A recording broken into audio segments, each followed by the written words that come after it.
Tom Lembong itu kasusnya bisa benar. Bisa benar kenapa? Karena apa yang expose, yang diumumkan ke publik oleh Kejaksaan Agung itu memang memenuhi syarat korupsi. Korupsi itu artinya memperkaya diri sendiri atau orang lain atau korporasi. Yang kedua merugikan keuangan negara. Yang ketiga melanggar hukum dengan cara melanggar hukum. Melanggar hukumnya itu sudah jelas karena pada waktu itu ada aturan kita tidak boleh impor gula. Jadi memenuhi syarat untuk ditersangkakan korupsi, jangan pula dipolitisir. Kita baca analisa anak abah. Jadi gini analisanya. Tom Lembong itu adalah salah satu inisiator yang akan segera menggulirkan pembentukan partai untuk menjembatani Anies Baswedan di 2029. Tapi sebelum partai itu berdiri, tiang pancangnya sudah mulai dirobohkan. Jadi kedepannya sepertinya bukan hanya Tom Lembong saja. Paham ya? Jadi logika anak abah, Tom Lembong itu ditangkap bukan karena korupsi, akan tetapi karena akan membuat partai untuk abah. Tapi seandainya kalau benar ya, emang Tom Lembong buat partai untuk Anies, uangnya dari mana? Apa mau pakai uang pribadi? Secara Tom Lembong itu kan kaya, punya harta 101 miliar. Sepertinya nggak bakalan, nggak mungkin. Mas Tom, jangankan duit parpol, duit gula juga dimakan. Bahwa ini kan Tom Lembong nih dengan Pak Anies lagi ingin membuat partai, partai politik yang didahului dengan ormas gitu ya, sekarang dibentuk. Dan salah satu deklaratornya, salah satu penggagasnya itu Tom Lembong. Kita dapat informasi dan setelah kita cek ke lapangan itu juga betul bahwa Tom Lembong lagi menggagas sebuah ormas, organisasi massa yang nanti pada akhirnya berubah menjadi partai politik. Apakah kasus ini tidak ada kaitannya untuk menghentikan Tom Lembong agar tidak melanjutkan pendirian ormas ini atau pendirian partai yang diinisiasi oleh Tom Lembong dan Anies Baswedan? Lu tahu nggak Bang Tom Lembong ditangkap? Ya tahu lah, korupsi yang dukung Anies. Anies bentar lagi tersangka lah. Kok jadi Anies yang jadi tersangka? Bukan. Tom Lembong, nanti anak abah mengamuk. Keluar nggak lu anak abah? Kalian lihat ini ulah dari besti abah kalian. Ternyata tahu nggak kalian Tom Lembong ini sudah 3 kali diperiksa sebelum jadi tersangka impor gula. Dan lebih kocaknya lagi apa? Kalian lihat video ini. Kalian lihat matanya tadi kayak bombastic side eye gitu ya. Tahu dia si Anies tahu, malah didoain, malah didukung. Sakit yang benar-benar aja nih. Kalian tahu ini siapa? Betul, Tom Lembong jadi tersangka.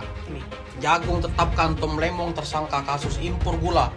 Tom Lembong ditetapkan tersangka dalam kasus dugaan tindak pidana korupsi dalam kegiatan importasi gula di Kementerian Perdagangan tahun 2015-2016.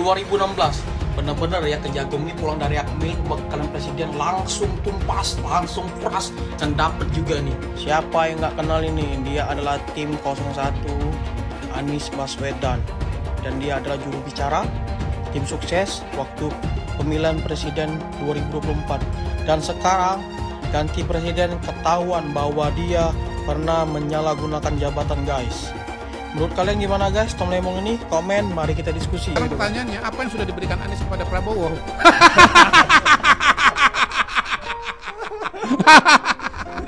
Anies itu cuma menerima saja dari Pak Prabowo, tidak pernah memberi. Diberikan dukungan untuk jadi calon gubernur, diberikan bantuan untuk jadi gubernur terpilih. Bisa terpilih sebagai gubernur Jakarta. Karena gubernur Jakarta bisa punya panggung ke nasional, bisa jadi calon presiden. Kok di debat terbuka gitu tega-teganya ngasih angka 11 dari 100 alias 1,1 kepada Pak Prabowo. Ya wajar kalau Pak Prabowo tersinggung. Saya ulang ya, apa yang sudah diberikan, ini mana nih kamera ya, tolong anak abah jawab apa yang sudah diberikan oleh Anies kepada Prabowo. Nggak ada. Sorry ya, itu bisa jawab. Iya. Itu jawaban anak abah. Iya, enggak, itu jawabannya Prabowo. Sorry ya. Gitu. Terus kan etika apa dibilang? Etika endasmu. Kita memang banyak kecewa dengan partai, betul. Bahkan dengan partai Islam pun kita juga kecewa, betul. pendukung PKS, saudara nyerang Anies. Iya. Pendukung Anies nyerang PKS. Iya. Pusing kita lihat di Twitter. Kok yang ribut jadi pendukung Anies sama pendukung PKS? Ada urusan apa? Sadar saudara, pendukung Anies kawan seperjuangan kita, pendukung PKS kawan seperjuangan kita. Kenapa kita mau diadu domba? Dulu lu lagi nggak punya kekuasaan jadi partai wong cilik, begitu punya kekuasaan lu jadi partai wong licik. Betul? Betul. Begitu sekarang nggak kebagian kue, pura-pura terdalimi. Kita akan seret mereka semua untuk dijebloskan ke dalam penjara. Takbir. Setuju tidak? Setuju tidak? Kalau Anies ini sampai detik ini nggak ada kriterianya. Ngurus gubernur DKI aja gagal. Masa 5 tahun berkuasa hanya dapat 1 puskesmas? Yang benar aja. Yang ada adalah kelebihan bayar. Jadi Anies ini boneka. Nanti kalau jadi juga nih boneka, ya bonekanya orang partai lah. Bonekanya cukong-cukong. Nah, nih hati-hati. Anies itu nggak bisa apa-apa. Maaf ngomong ya, makanya saya nggak pernah singgung-singgung Anies. Ya kita lihat dari DKI aja nggak ada yang berhasil. Makanya orang-orang yang nggak suka Pak Jokowi ini ngumpul ke Anies semua sekarang. Termasuk aliran-aliran yang miring-miring itu. Ikut Anies semua. Aduh, kasihan kali lah jadi Pak Anies ini ya. Kemarin nyalon presiden gagal. Sekarang mau nyalon gubernur, partai politik nggak ada yang mau. Tragis, aduh. Lagi sedih Pak Anies. Nah, menangislah Pak Anies, nggak apa-apa, lepaskan aja. Karena menangis itu Pak Anies adalah bentuk pelepasan rasa sedih dan sesak yang paling efektif. Nggak apa-apa, tapi jangan di kamar mandi lah, ya kan malu kalau lihat orang. Ya, jadi menurutku kita harus banyak belajar dari perjalanan karir Pak Anies ya. Kalau lagi berkompetisi, bertanding, jangan puas-puas total kali ngejatuhin lawan, ngehina lawan. Nah ini sekarang akibatnya kan, gak ada yang mau sama dia. Dan yang kedua, kita harus bisa belajar menjaga prestis ya, harga diri. Apa maksudnya? Ya kita sebagai calon ya jangan melamar lah, ya kan tunggulah dilamar ya kan. Contohnya Pak Anies datang ke PDIP pakai baju merah, pede percaya diri kali. Padahal lihat sekarang. Yang diusung, yang didukung, yang daftar di KPU ternyata bukan Pak Anies. Malu kan? Dia lebih bagus kalem-kalem, santai, nggak usah membuat riak-riak, ribut-ribut seperti Pak Kang Ridwan Kamil. Diam-diam, Pak Suswono diam. Jadi calon, gitu ya kan? Jangan deklarasi di awal banyak seperti partai yang dukung, padahal sekarang satu pun tak ada. Aduh. Sekali lagi selamat kepada Pak Pramono Anung dan Pak Rano Karno. Selamat bertanding dan berkompetisi di Pilkada Jakarta. Untuk Pak Anies, selamat juga. Selamat mencoba lagi di 2049 atau 2059. Pak Anies Baswedan, Anda sadar diri dong. Anda itu sudah ngelokno ngocai kata-kata Pak Prabowo saat pilpres, saat debat. Anda seolah-olah pintar sendiri, hebat sendiri dan merendahkan Bapak Prabowo. Pak Prabowo, lihat Pak Anies. Apa ndak izin? Apa ndak malu? Dulu gimana ke Pak Prabowo, sekarang ingin didukung Pak Prabowo. Halah, Pak Prabowo, ndak usah didukung Pak Anies Baswedan ini di Pilgub Jakarta. Lebih baik dukung calon yang lain, ya. Apalagi Mas Gibran, ndak usah didukung. Pak Anies lo koyok ngono nanti di Pilgub Jakarta kalah, ngambul, ya. Terus malu. Nggak terima kekalahannya, sudahlah. Dulu kalau Pak Anies itu ke Pak Prabowo baik-baik saja, enak-enak saja, pasti didukung. Saya yakin yang mendukung Pak Prabowo dan hatinya sudah nancep ndak suka atas perlakuan Pak Anies ke Pak Prabowo, tidak akan memilih Bapak Anies Baswedan. Wis, ndak usah dipilih ya. Pak Prabowo nggak usah didukung, lebih baik dukung saya saja. Pak Anies, kiling. Saya itu mau sedih atau tertawa lihat perjalanan politik Anies Baswedan yang sepertinya akan selesai sampai di sini. Ya, Saya kasihan melihat Anies yang ditinggalkan begitu saja oleh partai pendukungnya, PKS, PKB, dan Nasdem, ketika justru dia ingin bertarung di Pilkada Jakarta. Kasihan Anies sebenarnya, tapi itulah hidup, kenyang dengan pahit dan manisnya. Seperti perjalanan politik Anies, ya saya rasa cukup sampai di sini saja. Bersama dengan saya adalah seorang pengangguran bernama Anies Baswedan. Mau jadi konten kreator? Gak tau nih lagi lihat apa opportunity. Mas Anies ditinggalkan partai pendukungnya, ya clear lah, karena Mas Anies memang nggak punya partai, dia bukan pengurus partai, bukan ketua partai, ya kan? Sekarang saatnya peranan partai-partai, ya jadi elit-elit partai yang bergerak untuk membangun koalisi, apakah mendapatkan porsi kekuasaan atau tidak dapat, gitu ya. Tapi yang jelas kan Nasdem, PKS, PKB udah clear akan gabung ke pemerintahan Pak Prabowo, gitu ya. Nah, yang menarik adalah ketika kita membicarakan Mas Anies ini, karirnya akan seperti apa sih ke depan gitu. Ya kalau saya lihat kan, walau gimana pun dia sudah masuk ya ke jajaran tokoh nasional gitulah, ya, yang sebagai capres gitu. Ya harusnya dia tidak mendegradasi diri dia masuk ke ranah pilkada, walaupun di pilkada sendiri partai-partai pengusungnya kan nggak mau mengusung dia lagi gitu. Ya menurut kawan-kawan nih, sebaiknya dia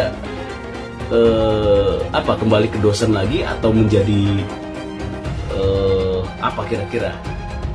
Bantu komen. Akhir-akhir ini beberapa pernyataan itu sangat keras, termasuk kepada beliau. Salah satunya mengatakan bahwa kan dia juga yang memenjarakan saya. Saya butuh penjelasan menyangkut dengan konteks informasi itu. Ini forum ini bermartabat, bro. Jadi tidak ada kita potong-potong, misalnya tiba-tiba apa itu seperti yang peristiwa itu dulu itu. Butuh penjelasan. Nah ketika kalau ada kasus seperti itu, saya tentu tadi berharap presiden, saya nggak salah gitu loh. Tuh udah kalah juga, kenapa saya masih masuk ke dalam tahanan? Kan bisa hukuman pencobaan supaya saya selesai Oktober kan. Ya udah saya kasih ke Anies, kok dia datang juga saya terima dengan baik-baik kan. Tapi ternyata analisa timnya mereka itu saya harus masih masuk. Dan gawatnya tuntutan ke saya kan bukan tuntutan 5 tahun loh, banyak orang salah paham. Kalau secara hukum dituntut di bawah 5 tahun dan dari awal tidak ditahan, begitu saya naik banding, saya nggak bisa ditahan. Saya tetap kerja sebagai gubernur sampai Oktober kan. Makanya hakim begitu lihat itu tuntutan 4 tahun dari jaksa, diputusin pakai 5 tahun supaya saya langsung bisa dikurung. Nah, Pak Jokowi waktu itu ke Papua, kok saya nggak tahu kayak gitu. Ya saya paham lah, secara politik timnya dalam ini menganggap kalau saya tidak dikorbankan, Pak Jokowi bisa nggak kepilih. Hanya Ibu Mega yang keberatan berjam-jam cerita, tadi Pak Tito sama saya. Pak Tito lobby sana lobby sini nih. Maksudnya Pak BG semua untuk meyakinkan Ibu Mega. Ibu Mega nggak terima. Saya harus dikurung gitu. Makanya ketika di dalam tahanan, Ibu Mega suka tanya, temanmu sudah datang belum? Sahabatmu sudah datang jenguk belum? Dia bilang belum Bu, nanti saya akan suruh datang. Pak Ahok sudah berkorban kok masih nggak dijenguk gitu. Jadi memang ada pembicaraan karena demi untuk kepentingan lebih besar. Dan saya pertama nggak bisa terima. Apakah Ahok akan bersedia memaafkan Anies Baswedan setelah apa yang terjadi pada Pilgub DKI 2017 dulu? Dia bahkan pernah mendoakan agar Tuhan membalas orang-orang yang terlibat dalam pemenjaraan dia pada 2017 dulu. Dan Anies adalah salah satu orang yang bisa dibilang terlibat dalam konspirasi pemenjaraan Ahok. Mungkinkah dia kini memilih untuk mengalah dan bekerja sama dengan orang-orang yang dulu menzalimi dirinya, menzalimi rasnya, dan menzalimi agamanya?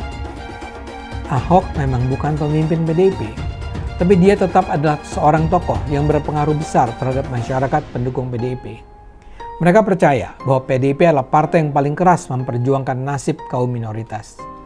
Mereka adalah orang-orang yang sampai saat ini masih bisa merasakan kepahitan yang ditimbulkan politik identitas kubu Anies di masa kampanye Pilgub 2016-2017 dulu.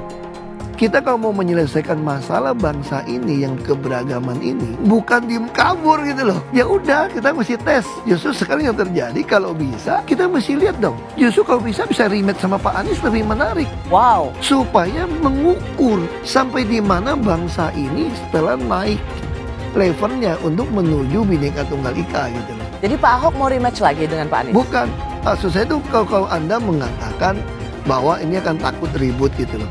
Kalau takut ribut ya paling cocok ya rematch dong untuk mengukur supaya apel dengan buah apel bandingnya gitu loh. Cuman mau, udah pede? Bukan soal pede nggak pede, kalau kita pengen demi untuk bangsa ini menilai, kalau bisa ikut menarik menurut saya untuk mengukur kan, apakah terjadi lagi demo yang besar atau terjadi lagi pasang tulisan di mana-mana, kan kita itu menarik gitu loh untuk mengukur. Udah di 100 tahun merdeka masih persoalan ini diumpetin gitu. Kalau saya berharap sih memang Mas Anies biar gak ikut lah, ribet gitu kalau ada Mas Anies. Nanti kalau kalah teriak-teriak curang ya. Kemudian nanti kalau kalah itu demo berjilid-jilid, dan jika kalah nanti kemudian menyalahkan KPU, menyalahkan DKPP, menyalahkan Bawaslu ya, menyalahkan Pak Jokowi, menyalahkan Pak Prabowo dan ujung-ujungnya demo berjilid-jilid begitu.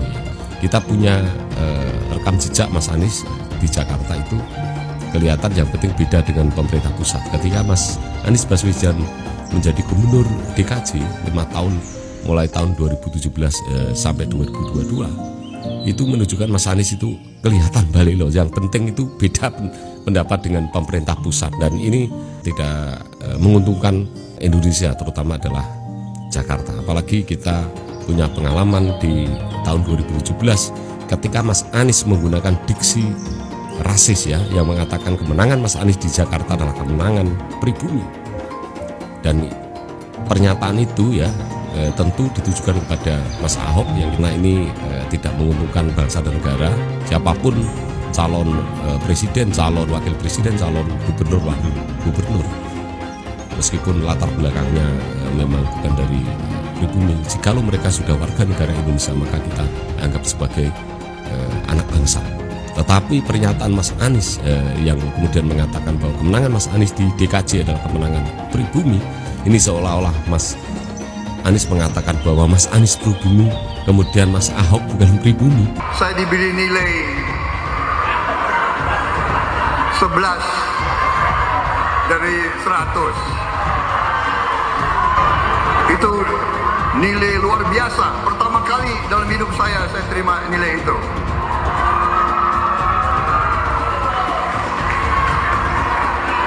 Dari orang yang saya beri kebaikan. Disampaikan oleh Mas Anies, sebagian besar yang disampaikan oleh Pak Ganjar itu kebohongan, itu fitnah. Saya lanjut ke Pak Anies, dan ini paling banyak bohongnya. Ya, paling banyak bohongnya. Ini bengis sekali nih pernyataan, bengis dan jahat. Hanya untuk tujuan menjatuhkan Pak Prabowo, kemudian menggunakan data palsu dan bohong. Dan publik itu sudah mendengarkan pernyataan bohong itu. Dan sebagian publik itu sudah mengkonsumsi pernyataan bohong itu, dan itu berbahaya. Itu pernyataan bohong yang luar biasa. Terkait dengan pertahanan, berapa skor yang Bapak berikan atas kinerja Kementerian Pertahanan yang dipimpin oleh Bapak Prabowo? Silakan Pak Ganjar. 5 cukup. Skornya justru di bawah 5 Mas Ganjar. Kalau 5 itu ketinggian Pak Ganjar. Terima kasih Pak Ganjar. Anies gak usah takut. Disebut aja angkanya berapa gitu. Kayak saya gitu loh. Jangan di bawah 5, sebut aja berapa. 11 Mas, dari 100. Mensyukuri kenapa kalah, kenapa ditahan. Saya bersyukur atas itu semua.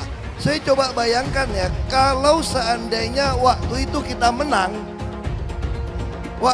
menang gitu ya, hari ini belum tentu kita bisa nikmati seperti ini. Kita bersyukur 5 tahun Tuhan izinkan kasih ke orang yang pintar ngomong untuk kerja. Coba kalau kita bayangkan gitu ya, kalau kemarin saya masih jadi gubernur, ini saya udah turun ini. Tapi yang pintar ngomong itu dikira orang hebat kan? Ini lebih berbahaya tahun 2024, langsung ketahuan karakternya. Langsung ketahuan itu. Di saya juga ada kutipan Pak di kamar saya Pak. Tulisannya, Jakarta telah mengambil keputusan yang fatal. Dan ini aneh, betul-betul aneh. Ini bukan kampanye, tapi saya sampaikan sini. Di satu sisi menyiapkan jalur-jalur air untuk dikirim ke laut, di sisi lain di lautnya dipasang dengan pulau reklamasi. Tinggal tunggu waktu jadi rob, air balik. Dan ini melawan sunnatullah. Kenapa? Air itu turun dari langit ke bumi, bukan ke laut. Harusnya dimasukkan ke dalam bumi, masukkan tanah. Di seluruh dunia air jatuh itu dimasukkan ke tanah. Bukan dialirkan pakai gorong-gorong raksasa ke laut. Jakarta telah mengambil keputusan yang fatal. Bukan banjir, itu memang parkir air. Bukan banjir, itu memang parkir air. Penjajahan di depan mata itu di Jakarta. Di tempat lain penjajahan mungkin terasa jauh, tapi di Jakarta, bagi orang Jakarta, yang namanya kolonialisme itu di depan mata, dirasakan sehari-hari. Dulu kita semua pribumi ditindas dan dikalahkan. Kini telah merdeka. Kini saatnya kita menjadi tuan rumah di negeri sendiri. Iblis hanya menggoda orang yang beriman. Makanya jarang-jarang orang kafir kerasukan setan. Yang kerasukan setan itu orang baik-baik. Jarang, saya belum pernah nengok Cina kerasukan setan. Pernah tak Ahok itu kerasukan setan? Enggak, setannya juga. Karena sesama setan jarang saling menggoda. Karena di salib itu ada jin kafir. Kita percaya salib itu lambang mulia, bukan jin. Hai teman-teman, tahun ini adalah tahun yang bagus untuk trading di market kripto, terutama Bitcoin dan kripto lainnya.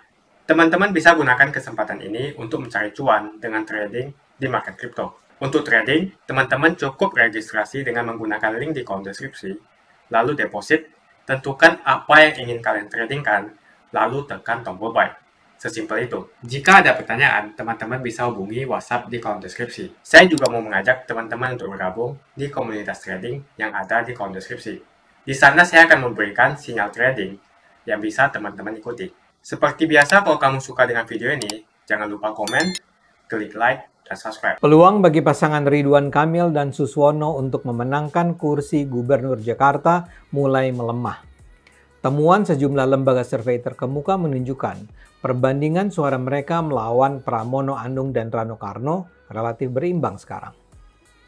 Kalau RK akhirnya kalah, ini adalah perkembangan menarik tentang pertarungan politik Indonesia.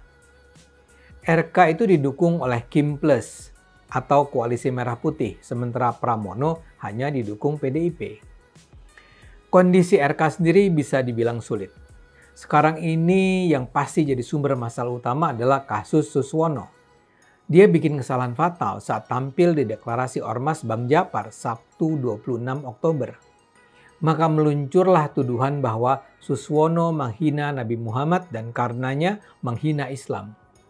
Suswono sudah minta maaf, tapi permintaan maaf semacam itu memang tak banyak berarti. Saat berpidato, ia menyarankan agar janda kaya menikahi pemuda pengangguran. Sampai di sana sih pernyataannya belum bermasalah. Yang parah, ia kemudian menggunakan contoh Khadijah yang ia gambarkan sebagai janda kaya yang sudah berusia 40 tahun yang menikah dengan Nabi Muhammad yang waktu itu masih berusia 26 tahun dan belum menjadi nabi. Saya sendiri menganggap Suswono tidak mungkinlah menghina Islam. Sebagai tokoh PKS tidak mungkinlah dia menghina Islam dan Nabi. Dia cuma sedang bikin joke, tapi maaf kurang berkualitas. Dan celakanya ini dilakukannya saat ia sedang mendampingi RK dalam pertarungan melawan Pramono dan Rano yang saat ini sedang naik popularitasnya. Ini yang bikin banyak orang marah. Khadijah memang janda kaya dan Muhammad memang berusia 26 tahun. Tapi di kala itu Nabi adalah orang kepercayaan yang menjalankan bisnis bosnya dengan penuh integritas. Pasangan RK juga didukung partai seperti PKS yang selama ini dianggap didukung pemilih Islam yang punya kesetiaan tinggi dan punya suara terbesar di Jakarta. Karena itu, kalau kecenderungan ini terus berlanjut, kita justru bisa melihat betapa solidnya PDIP dan tidak menentukannya suara PKS. Hasil survei LSI DNJA misalnya menunjukkan suara mereka hanya berselisih 0,3%. Sementara survei LSI Jayadi Hanan menempatkan Pramono unggul sekitar 4,2%. Dengan begitu, kalau tim RK tidak melakukan langkah darurat, saya ragu mereka akan survive. Saya sendiri sebenarnya sudah cukup lama ragu RK akan menang. Tidak dari awal sih, Saya justru dulu merasa bahwa sebenarnya pemilihan gubernur di Jakarta, sebagaimana juga di Jawa Barat, Jawa Tengah, dan Jawa Timur akan bisa dengan segera ditentukan. Di Jawa Barat ada Deddy Mulyadi, di Jawa Tengah ada Lutfi Yassin, di Jawa Timur ada Khofifah, dan di Jakarta ada RK. Dalam bayangan saya, mana mungkin mereka kalah kalau Kim Plus solid memperjuangkan kemenangan mereka. Dan setelah itu semua, kini muncul kasus Suswono. Kasus ini jadi penting karena ini menyangkut agama Islam. Saya ingin ingatkan Anda pada kasus Pilgub Jakarta 2016-2017. Secara rasional, Ahok saat itu punya banyak nilai lebih sebagai pemimpin Jakarta. Tapi kemudian Ahok membuat blunder di Pulau Seribu. Dia mengingatkan masyarakat agar tak mudah tertipu dengan para ulama yang menggunakan ayat Al-Quran Al-Maidah 51. Kampanye Pilgub DKI ketika itu berubah menjadi sebuah kampanye politik identitas untuk menghancurkan Ahok. Ahok masih sempat menang di putaran pertama, tapi di putaran kedua nasibnya sudah tak tertolong. Jadi Ahok kalah karena blunder ucapannya dan karena agama. Ahok sih jelas tidak sedang menghina Islam, tapi kata-katanya kemudian digoreng sehingga dia seolah-olah sedang melecehkan Al-Maidah 51. Ahok sudah minta maaf, tapi buat musuh Ahok permintaan maaf itu diabaikan. Apalagi Anies yang semula jauh tertinggal menemui dan mendapat dukungan tegas dari Rizik Syihab. Kali ini kondisinya memiliki kemiripan meski tak bisa dikatakan sama. Pasangan RK dan Suswono sedang tidak unggul. Pramono sudah berhasil melampaui suaranya. Dalam waktu kurang dari 1 bulan ke depan ini, kubu lawan RK jelas akan terus mengulang narasi bahwa Suswono adalah penghina Islam. Kalau kita melihat suasana kampanye di Jakarta, ada kesan RK tidak sungguh-sungguh.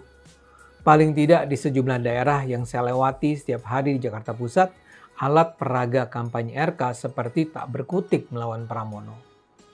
Di stasiun radio yang setiap hari saya dengar, iklan RK juga hampir tidak ada dibandingkan Pramono. Dan ini sungguh mengherankan. Saya juga dapat kabar bahwa dana kampanye RK sangat terbatas. Katanya cuma 80 miliar rupiah, sebuah angka yang katanya relatif rendah untuk ukuran pemilihan gubernur di Jakarta. Saya tidak tahu persis dana kampanye Pramono, tapi diperkirakan lebih dari 2 kali lipat dana RK. Tapi keunggulan Pramono menurut saya tidak sepenuhnya solid. Saya rasa ada sejumlah hal yang bisa menyelamatkan RK. Pertama adalah kejelasan dukungan Kim. Ini sudah mulai terlihat dengan 2 peristiwa makan malamnya RK. Kamis lalu dia makan malam dengan Presiden Prabowo di sebuah rumah makan di Jakarta. Keesokan harinya dia bertandang ke Solo untuk menemui Jokowi. Apa yang mereka bicarakan tidak penting. Yang penting adalah adanya narasi bahwa Prabowo dan Jokowi alias Kim Plus berada di belakang RK. Kedua, yang juga penting adalah dukungan dari umat Islam. Ini sebenarnya memang problematik karena kalau ada upaya terencana untuk melakukannya, kubu RK bisa terjebak dalam politik identitas yang seharusnya justru dilawan. Namun RK nampaknya tidak punya banyak pilihan. Menggalang suara kelompok Islam menjadi penting karena Suswono dan dengan sendirinya RK justru saat ini sedang dituduh menodai Islam. RK dan Suswono dinarasikan anti-Islam. Saat ini sudah terdengar sebenarnya adanya dukungan dari kelompok Islam tertentu. Pada 28 Oktober lalu misalnya, RK menghadiri acara deklarasi habaib Kiai dan Ulama se-Jakarta yang diselenggarakan di Abu Nawas Restoran Kemang, Jakarta Selatan. Seusai acara, RK menyatakan bahwa dia sudah mendapatkan dukungan deklarasi dari relawan keumatan, yaitu para habaib, para kiai, para ulama di seluruh wilayah Jakarta. Kubu RK dan Suswono mau tidak mau harus menunjukkan mereka ini tidak bermusuhan dengan Islam.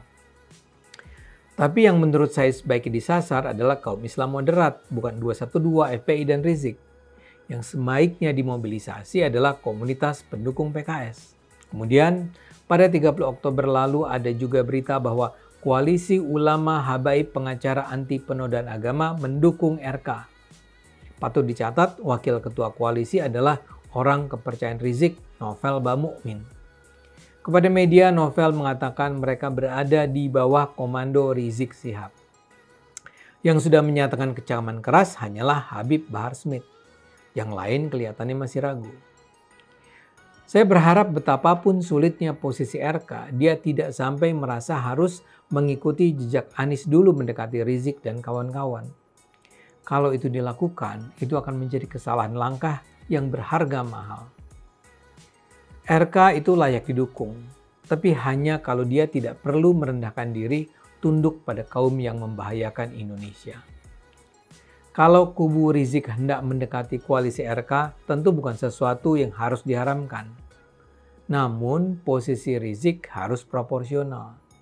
Dia cuma sebagai pendukung, sebagaimana kubu-kubu masyarakat lainnya, tapi tidak sebagai penentu. Dulu Anies bisa menang karena menggunakan agama dan etnis. Isu agama, ras, dan antar golongan dinikmati oleh relawan Anies. Saat itu Anies didukung oleh FPI, HTI, dan pengasong khilafah lainnya. Pada akhirnya Ahok harus kalah, namun kekalahan dia adalah kekalahan yang membuka mata rakyat Indonesia bahwa masih ada orang-orang yang menang dengan cara menggunakan politisasi agama atau politik identitas berbasis agama. Ternyata banyak sekali orang yang dengan mudah terhasut lewat jalan-jalan seperti itu. Relawan Anies terutama dari FPI, HTI, PA212 seperti Bahar Smith dan Rizik Syihab selalu menghujat Cina, etnis Cina. Tapi saat ini negara Cina sudah menjadi nomor 1 di dunia. Saya bangga sebagai Cina. Etnis Tionghoa dicap sebagai pemberontak, sedangkan etnis Arab dianggap sebagai Tuhan atau tuan dari pribumi. Etnis Arab dipuja-puja dan dianggap sebagai dewa. Lihat saja Rizik Syihab dan Bahar Smith dipuja-puja, padahal mereka mengujar kebencian. Pengasong khilafah seperti Rizik Syihab, Bahar Smith, dan teman-teman, mereka hanya buat gaduh di Indonesia. Sedangkan negara yang mereka sanjung-sanjung itu, Arab Yaman, masih belum maju dan masih terbelakang. Saya percaya Indonesia dengan mayoritas pribumi juga akan menjadi negara maju. Seharusnya Arab Yaman belajar dari negeri Cina. Seperti kata kitab suci, belajarlah sampai ke negeri Cina. Anies dan juga pendukung Anies seperti Rizik Syihab, Bahar Smith, dan kelompok-kelompok HTI dan FPI harus belajar ke negeri Cina supaya tidak lagi melakukan kelebihan bayar. Lagi pula Anies didukung oleh khilafah dan pendukung Anies adalah ormas seperti FPI dan HTI. Apa kita mau FPI dan HTI kembali di Indonesia jika Anies memimpin? Anies juga dikenal sebagai bapak politik identitas yang menghalalkan segala cara untuk menggapai kekuasaannya, termasuk menggunakan politik identitas berbasis agama.